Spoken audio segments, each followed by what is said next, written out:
Next, a look at media coverage of the ongoing investigations into Russia's interference in the 2016 election.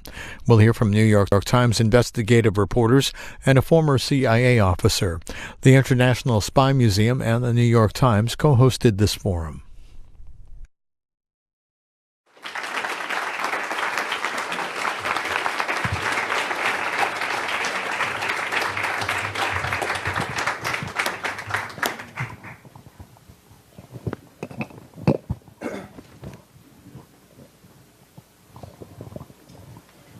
Thank you, Jen, and thank you all for coming tonight. And thank you for being at the first Times live event of 2018. And after what happened in 2017, we thank you for coming back for more. Tonight, well, first of all, it's also a great honor to be on this panel tonight with two friends and colleagues who I've been through a lot of battles with together, as well as a new friend, Jana Mendez, who, besides her extraordinary resume, I have on excellent authority a piece of critical information that after being a Washington Post subscriber for decades, recently decided that she couldn't do without the New York Times and became a paid subscriber to the New York Times. So that's all you need to know for tonight. So we already love her. Tonight's topic, as Jen and Vince mentioned, is Trump and the Russia investigation and this consuming, competitive, maddening story that we've all been part of over the past year, some as reporters, some as readers. No doubt everyone here, if you came tonight, you've been following this quite closely. And I don't know if by the end of tonight it will all be clear. And if it is, please tell us, because we would love clarity on anything. Hopefully, it will be a lively discussion. So, to start, I thought I would, first of all, say it's been a year, almost exactly a year since the intelligence community's assessment about what happened in the 2016 election came out, about Russian hacking, its extensive campaign of disruption. This was the official intelligence community product. I wanted to start out with Scott and sort of say, okay, so it's been a year since that came out, and there's been a whole lot of reporting and revelations and investigations by journalists, federal investigators, etc. What can we say about the contours of this Russian campaign as we know it now? Well, before we'll get in, let's separate collusion, the famous word collusion, from what the Russians are known to have done. And everybody here has been reading about this daily, but it might help to just sort of run through it quickly and remind ourselves of what the Russians did, why they did it, and what its impact may have been. So this is the sort of the lightning tour of what happened. Basically, I think that you can divide the Russian operations into hacking and leaking, then the social media campaign, essentially creating fake Americans on Facebook and Twitter to repeat messages, and then there was an element of overt propaganda, which I think is much less significant with Sputnik and RT and so on, where they were just expressing their preference in the presidential race. So, why did it happen? I think there was a personal motive on the part of Vladimir Putin. Hillary Clinton had publicly sort of spoken up for the rights of people demonstrating in Moscow in 2011. I happened to be there at the time. It was really unprecedented in the Putin era for large numbers. Hundreds of thousands of people get out on the streets of Moscow. They carried white ribbons, and they said very unkind things about Vladimir Putin. He took that very personally, and she, I don't think for her it was very much an American politician thing to say, we support democracy, we support people who are demonstrating for democracy, but he took that to heart. And then there were other things that certainly from Putin's point of view were American operations against Russia. I don't think we would see them that way. One would be, for example, the outing of doping in sports. It's kind of hard to for us to see it that way, but I think for Putin it was an attack on Russia, and with a large American component.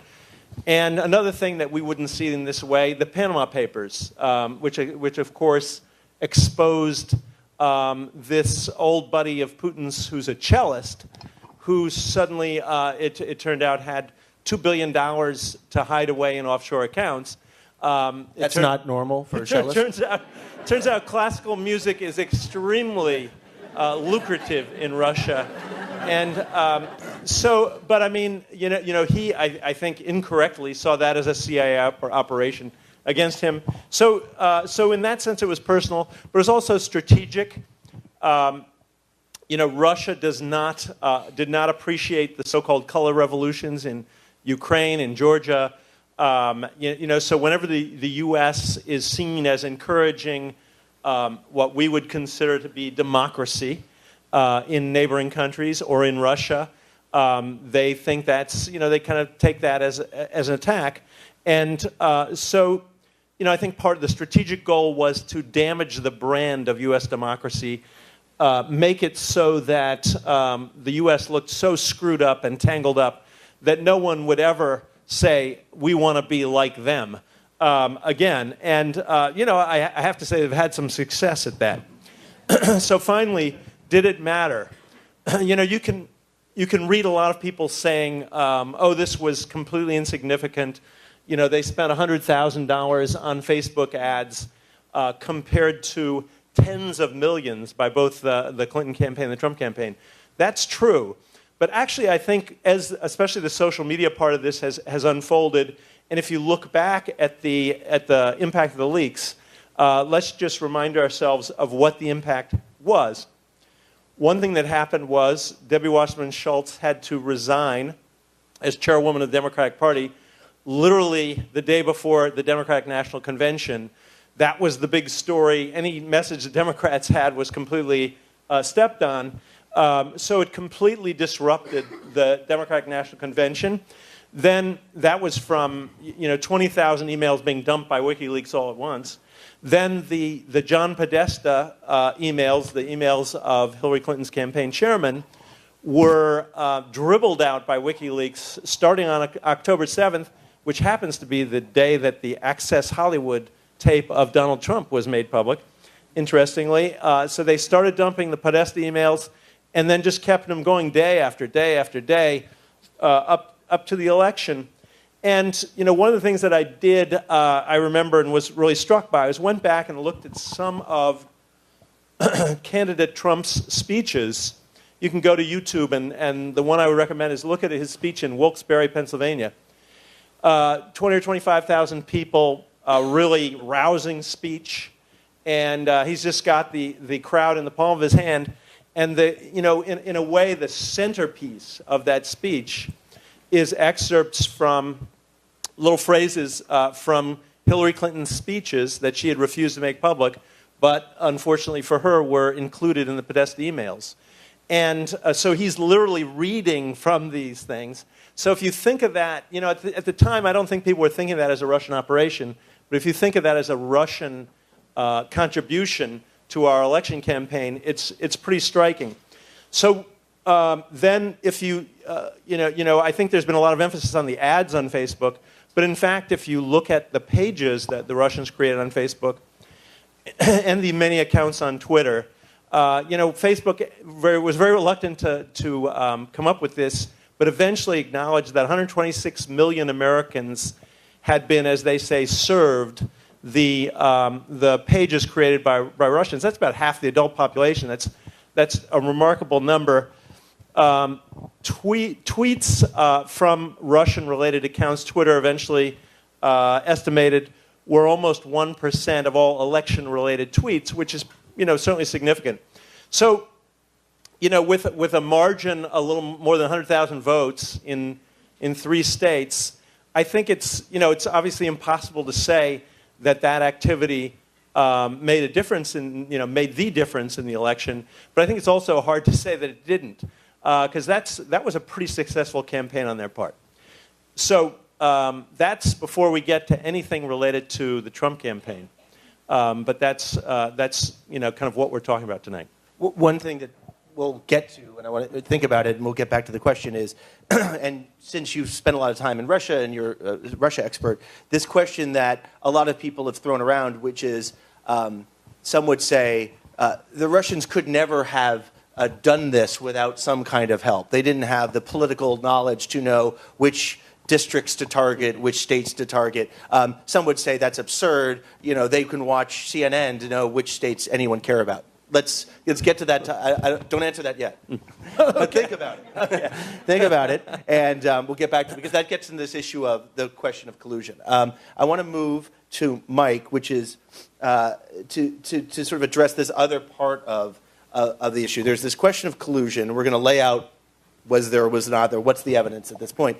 But the other side of the coin here is this question that you've spent a lot of time focusing on is, and what Robert Mueller is also looking at is, what has Trump done since becoming president?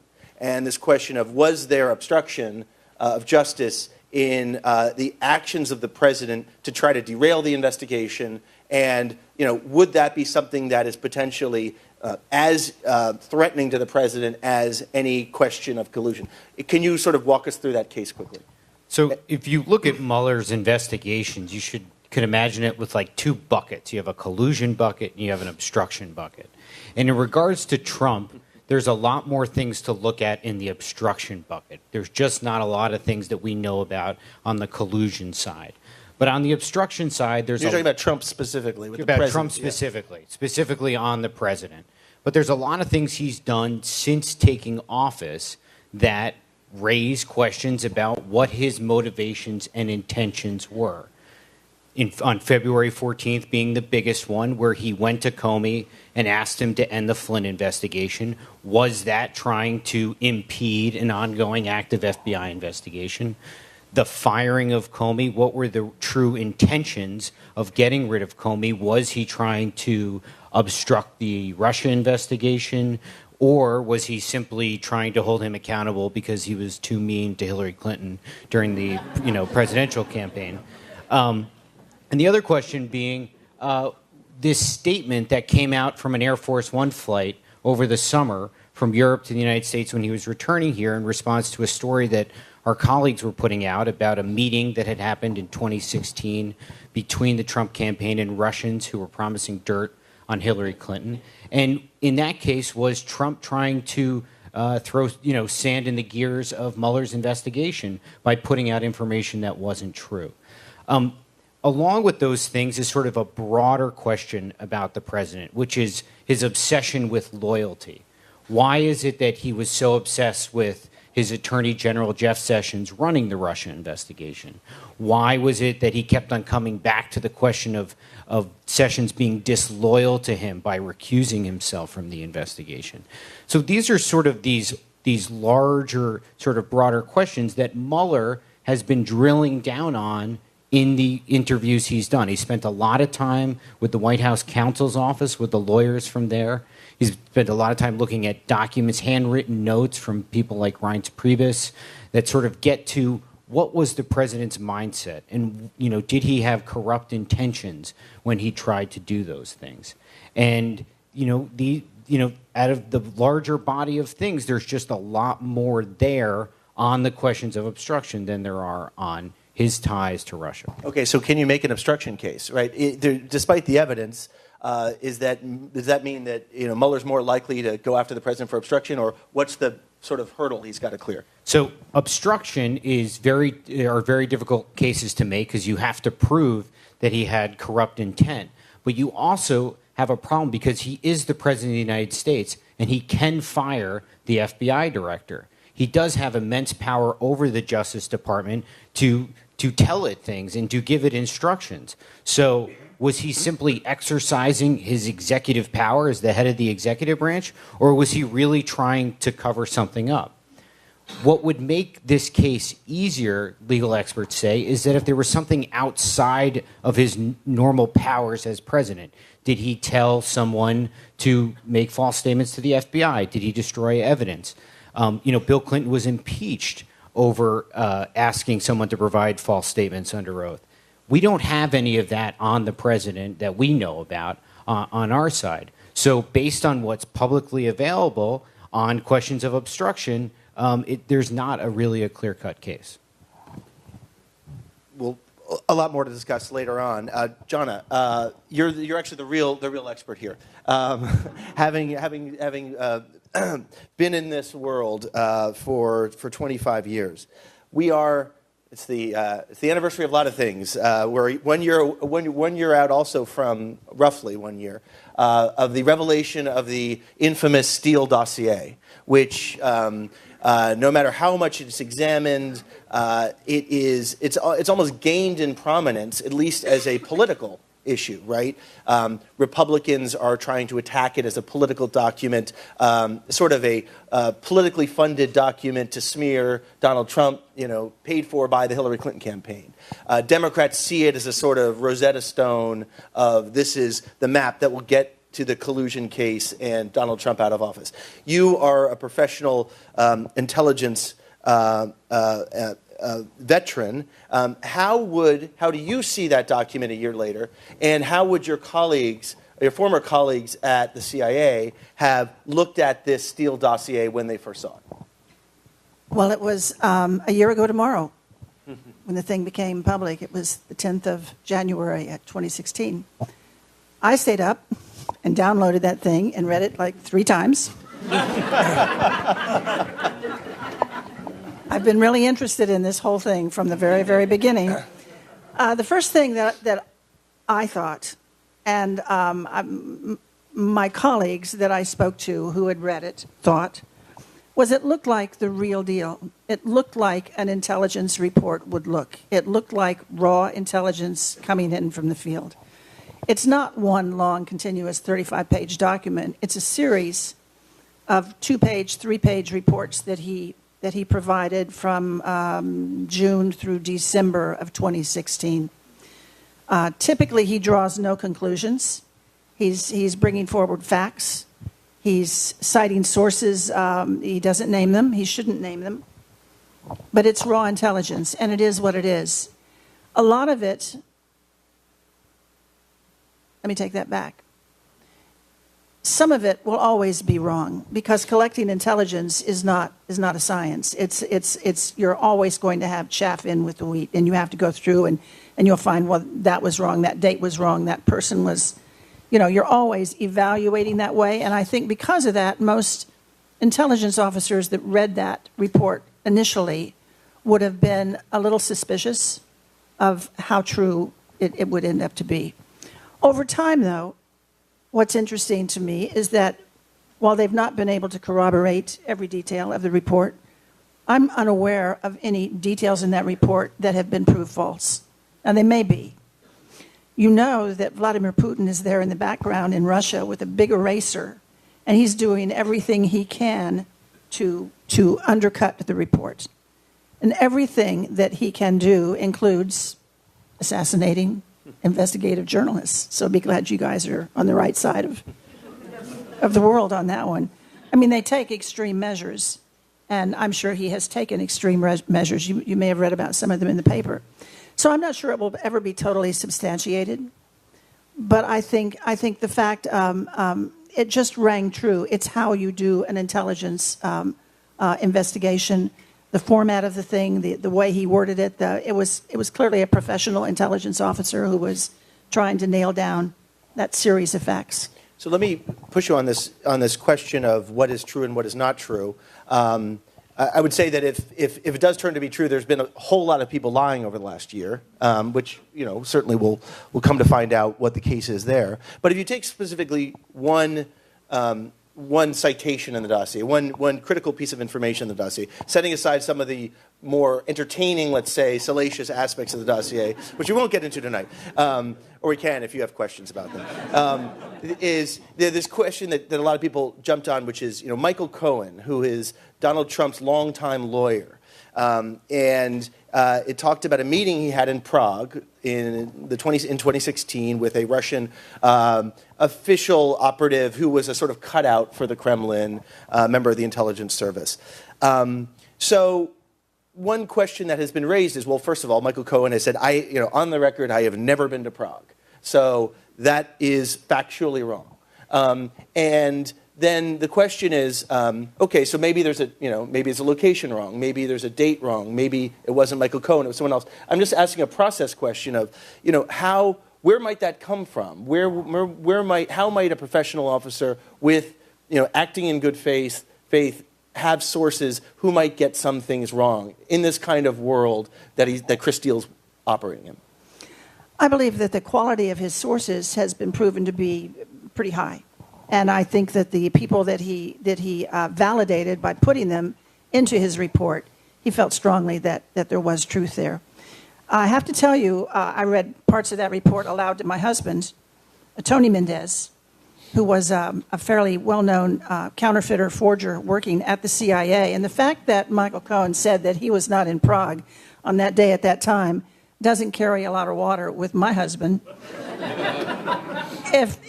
If he's citing there is no plane ticket showing my arrival, there is no passport stamp showing that I came through controls, that was Tony's business for a good part of his life.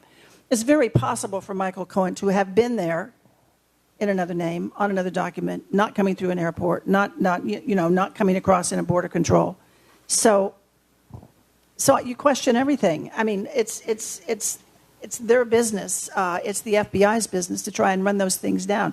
I think using some of the the communications intelligence from our allies in Europe, from the Dutch, from the British, who were picking up incidental intelligence and maybe not so incidental intelligence with their electronic intercepts, has been one way that they've been able to push some of the facts forward in that document. I think to sort of round out this first part on, what do we know now? What is known a year into this? Is, I guess, the one outstanding question is this, was there, quote, collusion? Was there not collusion?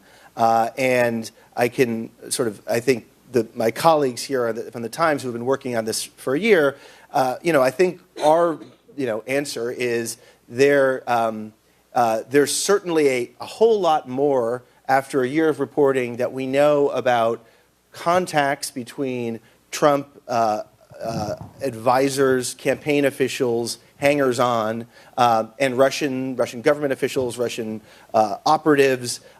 There's been a whole lot of more suspicious evidence than there was an actual hard evidence of meetings that had been denied. I mean, if you go back to the very beginning of last year, there was a categorical denial from the president that anybody in his campaign had anything to do with Russia at any point. I think that's pretty much been systematically proven to be not the case over the last year by the reporting of a lot of people, by Mueller's investigation, et cetera. This question, though, is, I think that still remains, is, was there a systematic attempt by the Trump campaign and indeed the president himself to work with the Russians in what is now known as this disruption campaign that Scott laid out? And I think that's going to be, and some of you, in questions may push back on that, but I think we've always had to try to be pretty careful in what we know and what we don't know, and what are still some of the big questions. And in my mind, there's still a lot of big questions out there. And maybe this will be the year that it all becomes clear. Maybe we'll be here 5 years from now talking to the same group of people, still asking the same questions. Scott, so the question I asked earlier about the Russians. Would the Russians have needed help, American help, to do what they did and to carry out this kind of fairly sophisticated political campaign?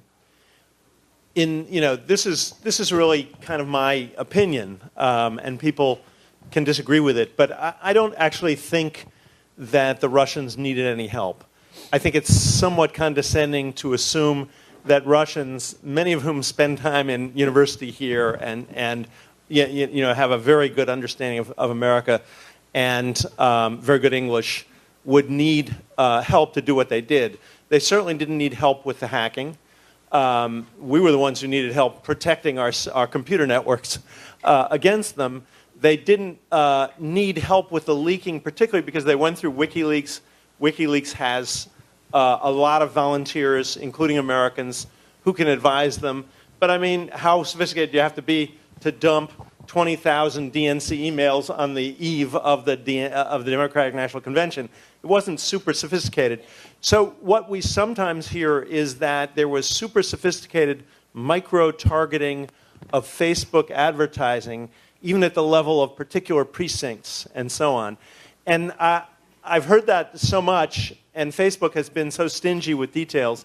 I went back to Facebook last week and asked them again, and they said there was no geographic, as you probably know, Facebook has a kind of drop-down menu, and you can be very, very specific in how you target Facebook ads. You can do it, women between 25 and 33 who live in these 3 states and vote Democratic. You can really fine-tune the targeting. In this case, there was ideological targeting, but there was no geographic targeting below the level of the state. And the most common state targeted was Maryland, a reliably Democratic state, not a swing state. So actually, their targeting of those ads was not especially sophisticated. So I would say the Russians did not need any help. Jana, you spent a lot of your career examining, looking at the other side, looking at the Russians from the other side. And I think one thing that has been lost in this post 9/11 era is, those of us who do remember growing up in the Cold War, that this was, the single greatest concern for the United States and the American government was the Russian threat. And in the post 9/11 era, and those of us who cover the intelligence world or are as guilty of it as anyone else, is focusing on counterterrorism, focusing on the CIA as sort of hunting and killing versus going out and collecting and doing spy stuff. But that never went away. And what I think the interesting thing that has been a reminder of the last year or so is how much the people in the CIA don't like the Russians, and the feeling is mutual. And that sort of spy versus spy quality to operating in Moscow, and I imagine for Russians operating here, that has gone on throughout. It just hasn't gotten a lot of attention. I'm wondering, if you could talk a little bit about what it is like operating for American officers in Moscow, even today in the Putin era. It's a great question. Somebody asked me earlier if I had been assigned to Moscow, and I said I have not. I've never done a tour there. I've visited TDY, but never PCS. I never wanted to live there. It was always a drab and dreary and cold and dark and not my kind of place. But Tony and I are in the middle of writing a new book. The working title is Moscow Rules, and we're taking you back to the Cold War and talking about some of the things that went on. As recently as last June 6th, 2016, there was an American officer at the American Embassy in Moscow who came up to the main gate in a taxi, got out of the car, paid the driver, started walking into his embassy, which is American soil, and there's a guard shack right there at the gate. Not so much to keep Americans in, it's all about keeping the Russians out. And this is all on a security videotape that you can look at on YouTube anytime you care to.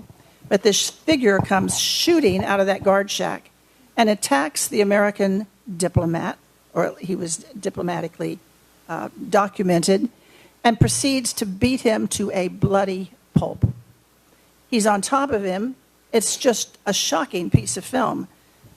The officer, who may or may not have been a CIA officer, is on his back on the ground. This guy, this thug in a military uniform, is on top of him, beating him. The American officer, like a turtle on his back, starts sliding the two of them toward the electronic doors into the embassy, gets one leg hooked around the door. I don't know who trained this man, but, they should have gotten some applause. They both slid through that gate and into the American embassy, and you can see through the glass doors that the man continues to beat him. They medevaced that officer, that American diplomat, out the next day. This is a year ago. The broken collarbone and all kinds of injuries. And of course, he never went back. One of the Moscow rules that we talk about in the book that we're writing is never piss off your surveillance. And evidently, this guy had broken all the rules. I don't know what he did. I'll never know. I don't even know his name. But someone had phoned ahead to the security at the embassy and said he's going to be coming through the gate and make sure that he understands how displeased we are. At the same time, this was the beginning of when Obama was starting to think about sanctions, because the harassment of the American diplomatic corps, and that included the CIA, in Moscow was becoming so thug-like that something had to be done. There was a military attaché who was driving his car. This is a couple of weeks later, outside of Moscow, north of Moscow, and a helicopter came down and started making runs at his car while he's driving down the road. Another embassy officer, somebody, KGB, broke into his apartment when he was away and defecated on his living room rug. This went on and on. It was really hardball. It was intimidation. It was, you guys, back off.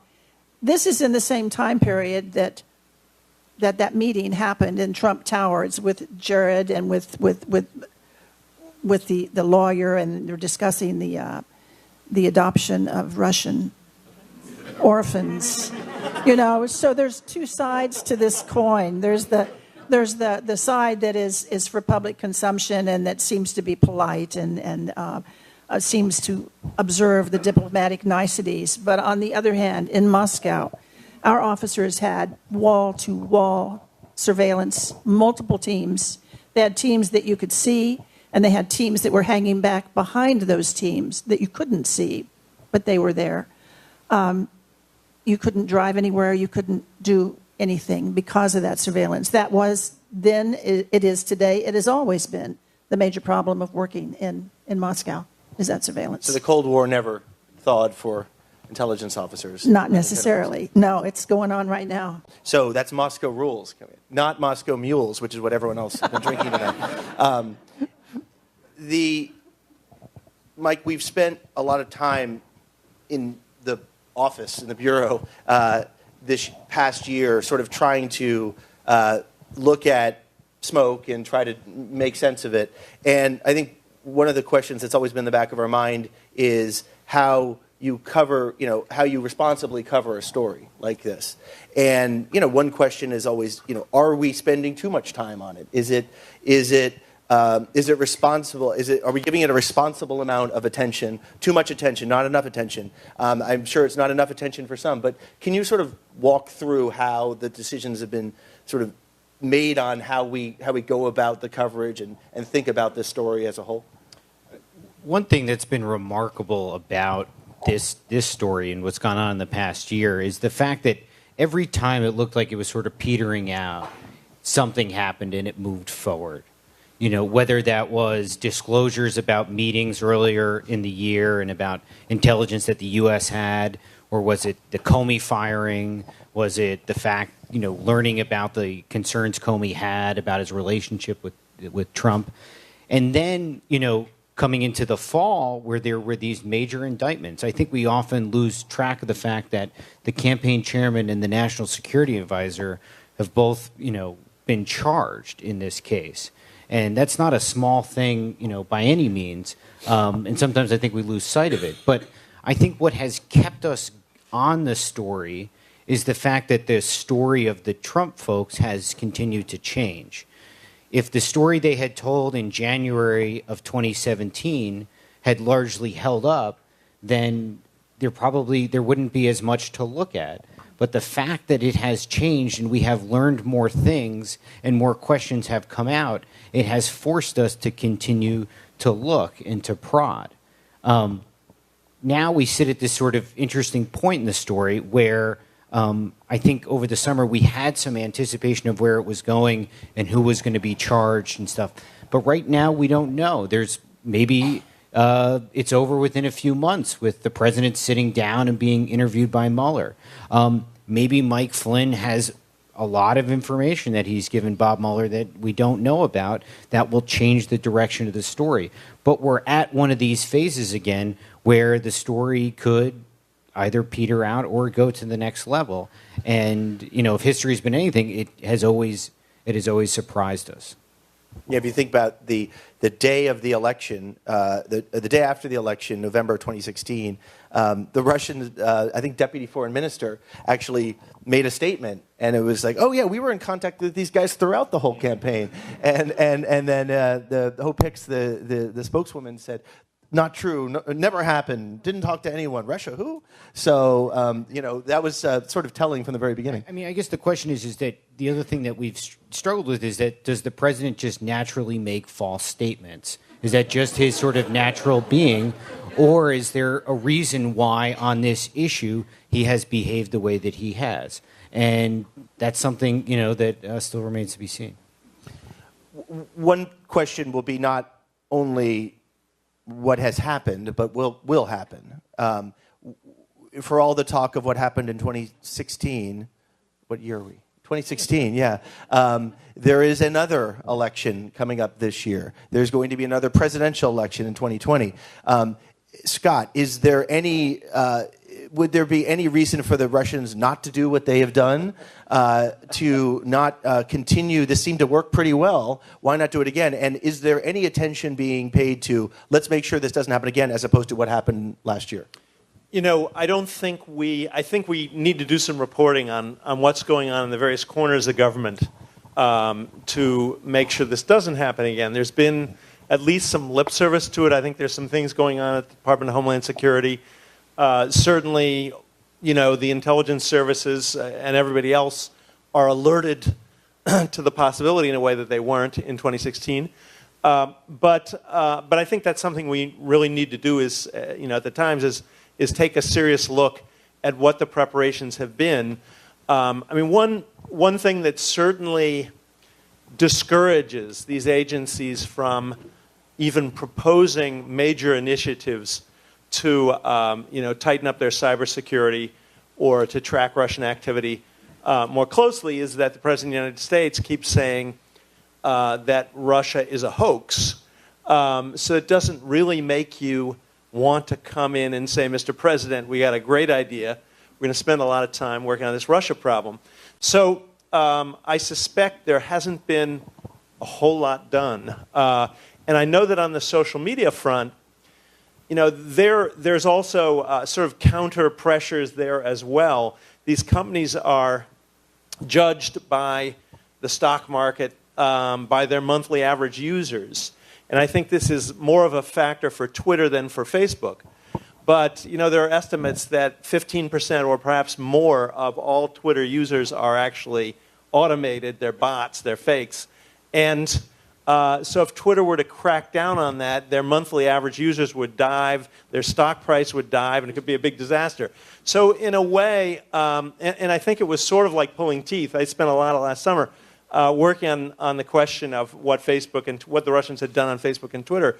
And it was kind of like pulling teeth to get any cooperation from the companies. They weren't eager to talk about it. So I don't get the feeling, they're certainly talking about things they're doing to keep it from happening again, but it's tough for them as well. One of the things that, the way those companies eventually paid attention to this is the Facebook discovered that $100,000 worth of ads had been bought in rubles using a credit card that went straight to the so-called Internet Research Agency, which is the most famous sort of troll factory in the world. So they kind of, if the Russians took just minimal sort of precautions next time and used an American credit card with a fake American name, it's not clear that these companies could actually detect the fake Russian activity. But to your point about the president and how the intelligence agencies respond to him, the president has never, certainly as president, and I don't think as a candidate, ever said anything critical about Putin. I mean, the president criticizes all sorts of folks, but has yet to ever criticize Putin. So if you work for him and you're a political appointee, that sends a certain message. And that's a question I wanted to put to Jonna. And I know we've got a few more minutes before we're going to start taking questions. So if you're thinking about a question and you would like to ask one, you should start lining up and getting ready to ask one, because then we'll move to that in a few minutes. Just a 5-minute warning. So there's policy implications here, right? There's two big important countries, and at the center of it has been this debate about an attempt to sabotage an American election. And Trump's argument is, well, I was trying to actually, in good faith, have a better relationship with the Russians. Now that I can't. That's no longer, because my enemies have painted me as a Kremlin stooge, and so now my hands are tied. Can you just talk about what are the actual real world policy implications this last year has had on American-Russian relations? Well, I could speak about the implications, the effect that it's had on the American intelligence community. The years that I worked at the CIA, it was 27 years.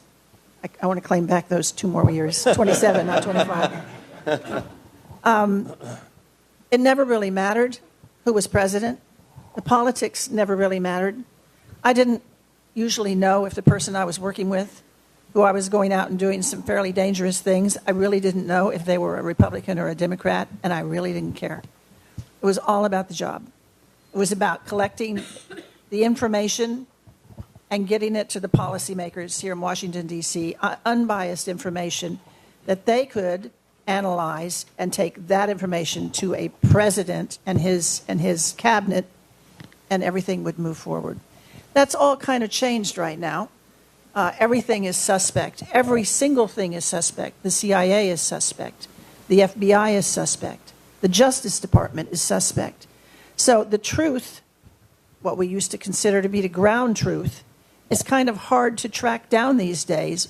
It depends on who you're talking to, whose truth you're discussing. What I worry about is for the future, where everything is becoming so ragged and so torn apart that there can't be consensus on where that grain of truth is. I mean, when we're giving intelligence to a president who doesn't even read it, who doesn't believe it, who doesn't trust it, who doesn't use it, and then that president decides to take our head of CIA and maybe put his guy in, a guy who is not beyond fiddling with the truth. That's kind of what we have now, as I see it, at the CIA. Mike Pompeo is saying things that do not agree with what the intelligence analyses coming out of his organization say. He's twisting the truth a bit. People know that. So pretty soon, the CIA, the value of CIA's intelligence around the world, is going to take a huge hit. I don't know how you come back from that. So what's the practical effect of that? I mean, presidents for decades have appointed their friends to be CIA directors. There have been political operatives, Democratic political operatives, Republican political operatives who have been CIA director. What in your mind is worse in this case, or more egregious, or more damaging for the CIA?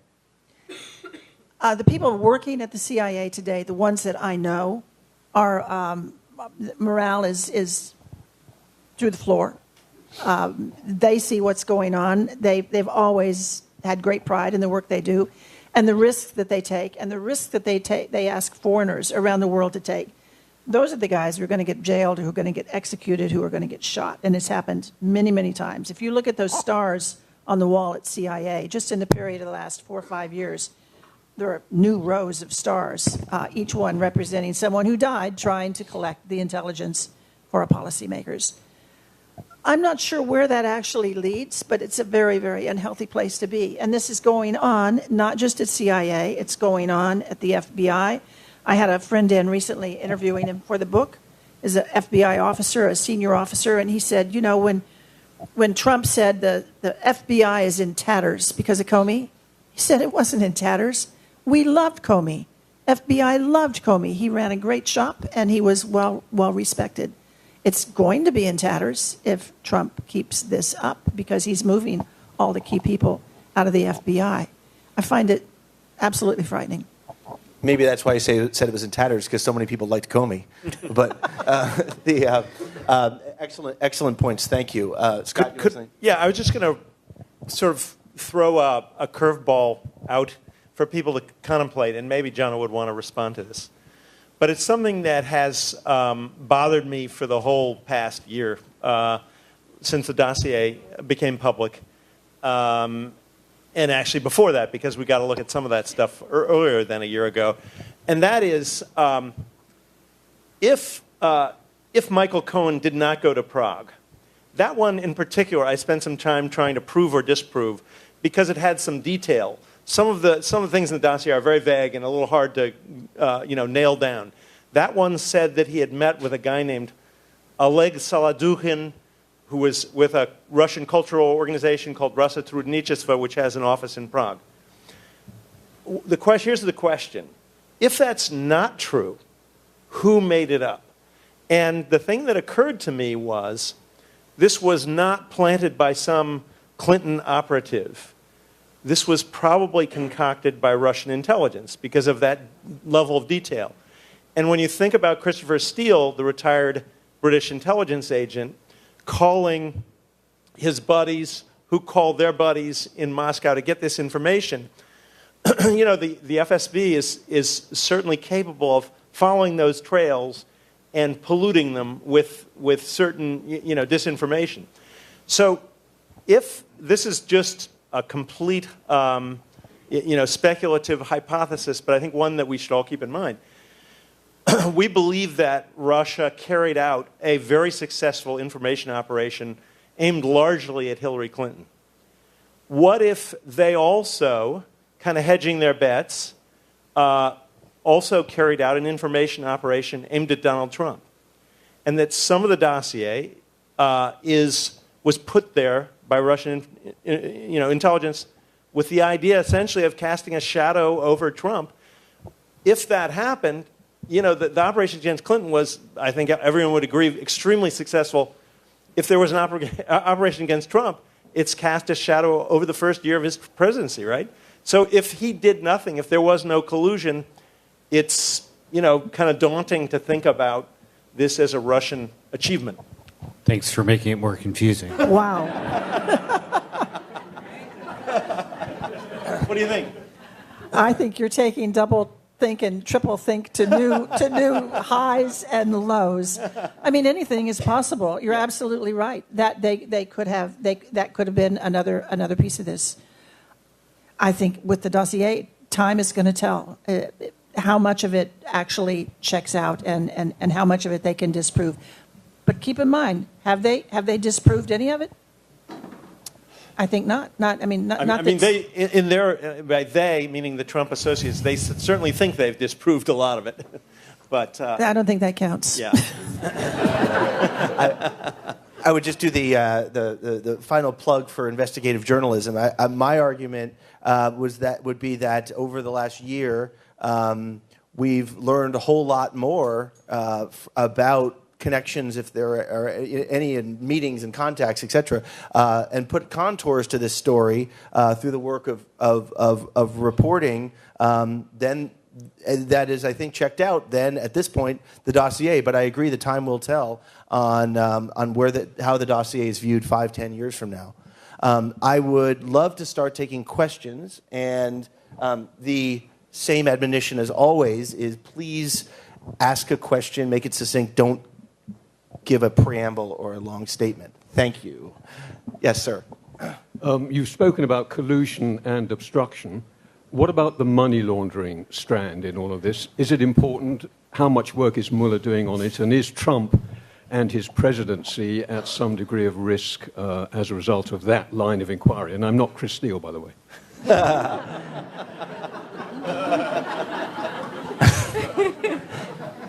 I mean, I'll take an initial crack. I mean, this has been part of not only what's in the dossier, but one of the questions here has been the extent that Donald Trump is compromised from years earlier in business dealings with the Russians involving, properties and money laundering, and his properties, his golf courses, whatever, were fronts for Russian money laundering. This has been the subject of a lot of reporting as well. Thus far, the only money laundering aspect of this investigation has involved Paul Manafort and his dealings, or the allegations against Paul Manafort. I think the question of how much Mueller is looking at it, it's a great question that we don't know. We are, unfortunately, sometimes just looking at Mueller's investigation from the outside. We'd love to know more than we do, but it's been this question of what is his mandate and how far would he take it? Is he only looking at the events of a year of the previous year and this question of collusion? Is he going to take a hard look at go down the rabbit hole with Trump's finances, past business dealings? Trump has sort of said that's a red line, and if he does it, he might get fired. But if he closes the investigation without looking at the issues, a lot of people are going to say, well, he should have. So we don't know the answer, but it's certainly something that's been the subject of a lot of hard examination over the last year. You guys want to? We don't have subpoena power, and he does. And that, it's very frustrating as a reporter to look at something like money laundering, because it's very difficult to get the goods. Yes, ma'am. Sure. Thank you very much for putting this panel together. And I thought maybe revisiting the question you posed earlier about the upcoming elections, and just maybe diving into that a little bit more. Are there patterns from the 2016 campaign that, although that was a presidential one and there was one big target, are there patterns that can be applied to the congressional races that are coming up? And are there any kind of little beginnings of stories that you're starting to look at, if you can share? Yeah, the only thing that comes to mind is this got very little attention because the stories were so big that stories that might have been big, kind of got lost in the shuffle. But in addition to hacking the DNC, the Russians hacked the DCCC, the Congressional Campaign Committee, and this persona for Russian intelligence, which was calling himself Guccifer 2.0, who said he was a Romanian hacker, but U.S. intelligence concluded was essentially Russian military intelligence. He had a sort of, you could communicate with him by email, by Twitter, and he had a kind of customized service. And political bloggers in New Hampshire and Florida were two of the cases we looked at, contacted Guccifer 2.0, i.e. Russian intelligence, and said, what do you got on this race that's happening in our state? And he supplied a bunch of confidential documents from the Democratic Party to these bloggers, and they actually had big impacts on several races around the country. So whether we're going to see a repeat of that or not, is anybody's guess. I would just also add quickly that, the 2016 didn't serve only a lot of hard lessons for the government and what they did and didn't do. I think there were some hard lessons for the media as well, and how the media took some of this information, ran with it, as we've said, sort of weaponized this information by distributing it in the media without giving a whole lot of thought of where it was coming from. Because usually the impulse of journalists will be like, if we think it's credible, if we think it's real information, it doesn't matter the source. But I do think that to the question of elections going forward and covering politics and other issues, the media should also look at itself and see its role in the impact it has on these stories. Hi. So I have a question for John Mendez, but I'd also be interested to hear if anyone else has any strong opinions. So you mentioned the very low level of sophistication that was required to carry out this attack, in particular as it regarded interference on social media. I've been working on a sort of similar case of political interference with respect to the cyber attack against Qatar, the planting of fake news that precipitated the diplomatic crisis.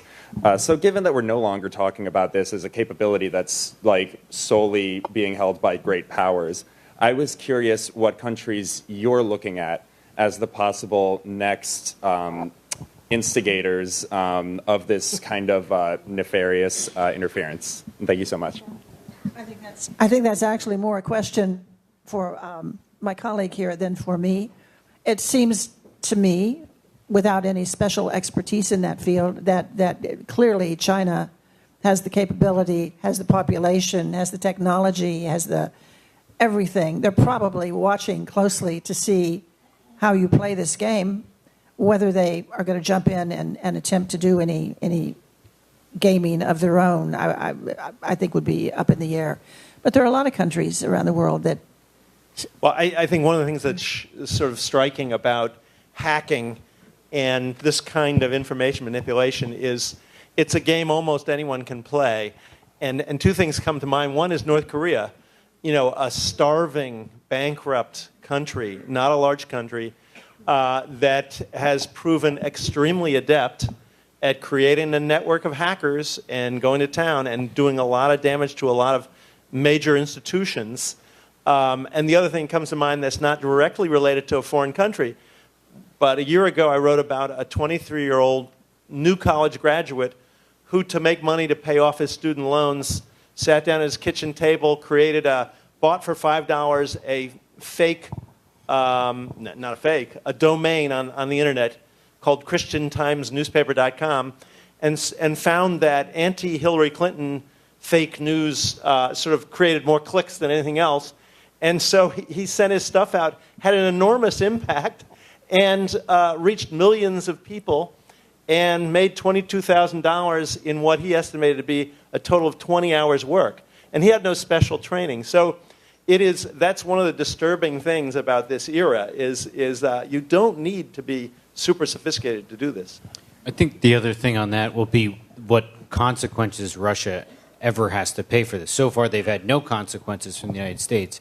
But if the Democrats were to take the White House back and take the Hill back, what would that look like? What would those sanctions look like, and how much of a penalty are they going to pay? Because right now they've paid none. Yes, ma'am. Mine is almost the exact reverse of that question, both from an intelligence perspective and from working with social media companies. Is there sort of an online white hats version of what Russia did? Can either the American public or the American intelligence agencies make a positive impact using these tools? Anyone want to take that? That's a hard one. That's hard. Yeah, we don't specialize in white hats. We don't tell good stories. I mean, actually, I read just the other day about an effort to actually use social media to get factual information out. A very odd concept. But I can imagine that might be somewhat, something that will catch on. Kind of educating the public using these tools, which are obviously very powerful and have done some good in the world. Everyone remembers the Arab Spring, which was credited to some degree to social media. Maybe there will be a more sophisticated attempt to use them in a positive way to inform the public before they vote. But is there enough incentive for these companies to weigh in? To say, I mean, they've sort of up to this point stood back and said we're a force for good because people can communicate with each other. They've kind of gotten a reckoning, but the question is, has that sunk in or not? Yeah, you've dealt with these companies. Facebook has. I don't know if anyone here is actually taking advantage of this, but you can go to Facebook to the help page and find a place where you can ask Facebook whether you had been exposed to any of the fake Russian pages, and they'll give you an answer. So they're beginning to respond in a kind of minimal way. A few more questions, sir. Yes. Good evening. Simple question. What are the implications if Trump is found guilty of either obstruction or collusion? Well, it depends on what you mean by found guilty. There's a long-standing sort of legal policy at the Justice Department that you can't indict the president. So what Mueller could do is he could send his information to Congress, and Congress would then deal with that in an impeachment way. The House would decide whether to impeach him. The Senate would decide whether to get rid of him. That's sort of the path that it would take, and that largely depends on who controls Capitol Hill and when Mueller gives his information to the Hill. If Mueller were to conclude his investigation in April and give the stuff to the Hill, then the Republicans would deal with it. But after November, it could be different folks. So that's what I think, in a sense, Donald Trump will be, in many ways, running again for president come November, because I think there's a large belief that the Democrats, even probably regardless of what Mueller does, will do everything they can to go after him and try and take him down. Can I just add to that? Just thinking about this in terms of recent revelations maybe about his psychological mental state, would you see, just in your own opinions, would there be more to it in terms of what he could do personally? I mean, like, what do you mean? In terms of, like, could he pardon himself or something? I don't know. I'm not sure. I'm just wondering, since you study him a lot. I mean, he constantly surprises us every day. And he has shown the ability to always outdo himself and keep the story going. So that we often turn around the office and, kind of look at each other and realize that it may be very boring, if he weren't around. He likes to distract when something is going on, when it starts getting too hot or they start getting too close. He always seems to have something to throw out there to get the media and everybody else excited again. But he's got so many things that he can throw out there at this point, including his great big button on his desk, that I think that's where I worry about what he might do if it starts closing in on him. I really do. I'm not sure he has limits like most of our children are taught when they're about 5 years old. Sir. Sure. The question relates to a lot of things that other people have asked about: money laundering, possibly sanctions busting. There are several paths to Donald Trump's tax returns. And the K-1s on his tax returns would probably tell you who he has been doing business with. Do you know of any press organization or other organization who is trying to get into the public view through lawsuits, writs of mandamus? All of you have been libeled. Well, you haven't yet, John, but you will be. And all of you have been libeled, and no one has come back at the president. The New York Times brand has been damaged. The Washington Post brand has been damaged. No one has gone after the president in a libel suit that would probably produce his tax returns, et cetera, et cetera. So the question is, do you know of any organization with a concrete legal effort to try to get his tax returns somewhere into the legal process? And the corollary to that is, when do you think people who believe in balance are going to take the gloves off? Sorry, say that the last part again. When do you think people who believe in balance are going to take the gloves off and start going the legal process that he has always threatened other people? Who wants to jump in there? First of all, the question on the tax returns and. Well, I think that's a great question you're asking. I think the answer may be that tax returns are privileged and confidential by law. They're very well protected at the IRS. We have fantasized that some IRS employee with access to his tax returns might drop it in a plain brown envelope and make our day. But so far, no luck. Not that we're asking anyone to break. We're on C-SPAN right now. I don't know if there are any IRS employees in the audience. But his accountants would only be subject to civil penalties. Anyway. But I think in some ways, if that hasn't happened, you can't FOIA the tax returns, for example. You can't ask for them under the Freedom of Information Act. I'm not sure we have any notion of a great legal process by which we could demand his tax returns, but we'll think about it. Somebody want to take on the when are we going to take the gloves off? Is it possible that Mueller can get the tax returns? Do you think he has them? I don't know, Mike. It's widely accepted amongst legal experts in a white collar case that if you're investigating someone, you would have their tax returns. It's never been reported that he has his tax returns, but it's hard to believe that he doesn't have them. Thank you. Good. Mike, when are you taking the gloves off? Just on our what the president has done with us. He criticizes us a lot, but I think we all feel every day that our mission has never been as clearly defined as it is now, and the interest in what we do has never been as great. And for us, it's a pretty unique time, and I think that we realize that we're in a very particular point of history, and I think it gets us out of bed in the morning. In terms of brand damage, that gentleman said that the New York Times brand has been damaged. I think it's actually a little more complicated than that. I think the sort of tragic element of what's happened in recent years is that the New York Times brand has been severely damaged with maybe 20 or 30% of Americans who don't read the New York Times but hear about it in other places, including the president's Twitter account, and who now really do believe that if it's in the New York Times, it's probably false.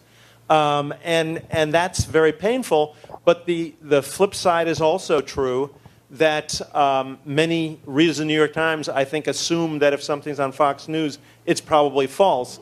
So, back in the good old days of, sort of 3 or 4 networks and 1 or 2 newspapers on your lawn each morning, everyone was sort of forming their opinions based on the same set of facts. Now, many people have completely different ideas of what has happened in the last couple of years. And that really is a kind of disturbing divide in the country. Yeah, I would agree. I think that Trump has sort of accelerated something that was already ongoing for some time and stratified it even more. At the same time, I think he has I think it's been a pretty effective, the 2 words fake news has been a very effective, tool to sort of go at the media writ large. And and people who are maybe even not regular consumers of news, who may not even, have a particular love for Trump, I think there may be, seeds that get planted about, the fake news media, et cetera. I think the question, we don't know, is the damage it'll do and whether it's lasting. This is a little bit of a follow-up to the white hat question, and we laugh, but this is fairly serious, and I know your guys' job is to try to find out what happened. But what struck me was the first time in a conversation, a friend said, it's not the Russians' fault. The Americans let this happen. This is how you run your campaigns. This is how polarized you are. This is where your people get their education, their news. This is their level of civic education. So, if you each had to name one thing to start to prevent this in the future, what would that be? And if we come up empty-handed, isn't that scary? I'll be brief. I think that, and maybe vague, but I happen to think that this election has been probably more closely scrutinized than any election in recent memory in terms of what happened, what was done outside of people's view. And certainly the election result has generated a lot of intense emotions from a lot of people, and I think it led to a level of engagement people had that they didn't have before. And I think that people are taking a lot less for granted about how our elections work. So this is a very basic answer, but it's in essence the basic understanding of not only the importance of elections and understanding and getting information about the elections, but also not taking for granted that they're just going to work and that there's no one outside trying to influence them. So I think at the very least in this year's election in 2020, people are going to be pretty aware of this going forward and be attuned to it. And that's not a bad thing. I think that Facebook has to really deal with the issue of fake news and how do they communicate to folks if something comes from a reputable news source or it doesn't. And that's a really hard question, and it gets into First Amendment things, it gets into political expression, and I certainly don't have the answer to it, but I think that there has to be a way for the average person to say, okay, I should believe that, and no, I shouldn't believe that, and that's really hard. From my point of view, I see so many of my colleagues and my friends and my family who are engaged now and were never really engaged in politics before. Women is one obvious group. The power of women today is not to be underestimated. I was in that women's march the day after the inauguration. And the next day, emails were flying. What can we do? Where should we? How do we begin?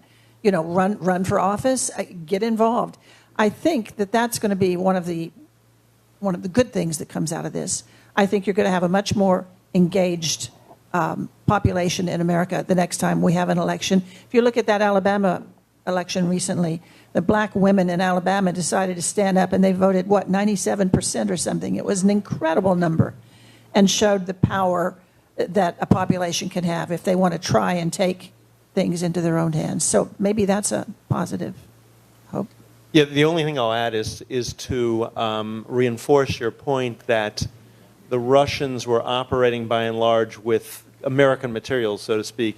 And literally, if you look at those Facebook pages, which were for gun rights and anti-immigrant and Black Lives Matter and anti-Black Lives Matter and all those things, many of the memes, these kind of posters that went up on these Facebook pages, were actually stolen from American activists. They they didn't even have to concoct it. So they were sort of pouring gasoline on a fire that was already raging in many ways. Whether that will make people think again about whether they're being exploited, whether they want to think a little harder before vilifying, the opposition, remains to be seen. So we'll have to make this the last question. We'll have to make it relatively quick because I'm being told we're time to wrap up. Sure. So, Mike and Mark, I know you guys have written extensively about the Russia sanctions and specifically conversations that General Flynn had with Russian Ambassador Kislyak. And so I'm really curious to hear, one, we know that Flynn lied about the number of phone calls and kind of the details of the phone calls with Kislyak. So kind of how does the one president at a time rule work with potentially the collusion case if before President Trump was in office, he was working against the Obama administration's decision to place sanctions on the Russians? And does that play into any potential case that's brought forth now by Mueller's team? So I'll take a crack at it. In essence, what they'd be looking at, if they were going to try to make a case of, Mike Flynn shouldn't have been talking about sanctions before they were in office, and setting aside whether he lied or not. Basically, it comes down to something called the Logan Act, which is, it's on the books, and it says that there's one president at a time, and though, you're not supposed to make foreign policy if you're not in office, and so if Mueller really wanted to make a case, suppose he could, but most people say it's it's weak law. It's not something that any prosecutor, it hasn't really been brought in cases in the past. And, if Mueller tried to bring a Logan Act case, he would get laughed at. Now, maybe there's a way to tie it in with other things, but, the question of whether, because there's been enough gray area also in the past in terms of transitions, reaching out to foreign governments, trying to make their case about what they're going to do. I think, at least based on what we know, it's still pretty gray about whether there would be any actual violations of the Logan Act. But in terms of Flynn, because Flynn goes on to lie about it to the vice president and to the FBI, the same question on Flynn is the same question on Trump. It's, did Flynn lie because Flynn just lied about different things, or was Flynn lying to cover something up? And we still don't know what that answer is. And my guess is we'll get it at some point, but it's one of these just large questions hanging over the whole thing about what was the true motivation there, and what was why, if it involves something as sensitive as sanctions, did he lie about it? To be continued. Indeed. Thank you so much to our panel. You're absolutely awesome. Thank you for your time. And thanks you all for coming out tonight. Please check our website. We have lots of events this year on politics, culture, arts, and the sciences. Check nytimes.com/events. Thank you.